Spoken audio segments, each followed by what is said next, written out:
Хуҗалыкта терлекче булып эшләүче Хафиз һәм Румия Саддаровлар гаиләсе өчен күп итеп мал асрау гадәти хәл.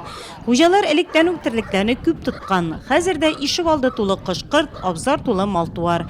Яңасы исә 10 баш терлек сыярлык итеп төзелгән.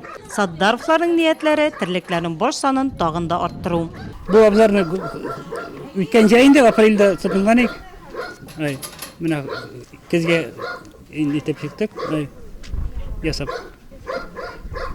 Tırıklar indi küptenen küpütür bastayız. Kaldarında ay yezillerini alabız, mesela küp alabız. Kaldarı tırıkların küp basayız.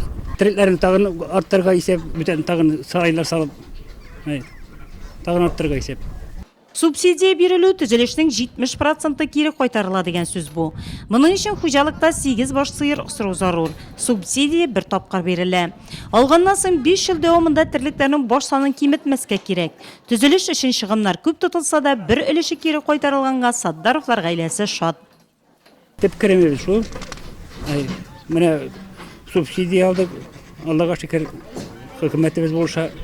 Авыл җирендә инде терлекте асрамыйча яшәп булмый. Шуңа күрә бөтен тырышлыкны җыеп эшлибез инде. Бүгенге көндә 30-35 литр сөт тапшырабыз. Сыерларның эчесе ташлатты. 200 мең сум күләмендәге субсидия Нурлат районында 6 шәхси ярдәмче хуҗалыкларга бирелде.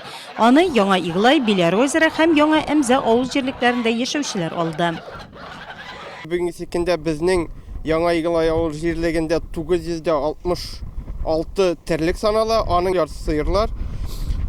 Вариза бирүче менә бу 200 меңгә менә бу Яңа елга хәтле бездә уже 2 кеше үтте дисәк тә була. Тагын 4 кеше шушы учетта торалар инде. Әгәр Яңа елдан соң да шушы программа эшләп барса, Яңа елдан соң тагын 4 кешебез бар әле шушы 8 сыердан да артык асраучылар.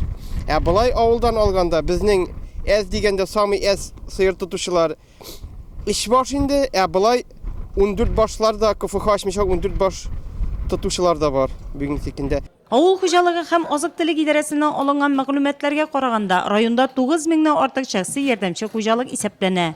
Бу программага керергә 60лап кеше теләк белдергән.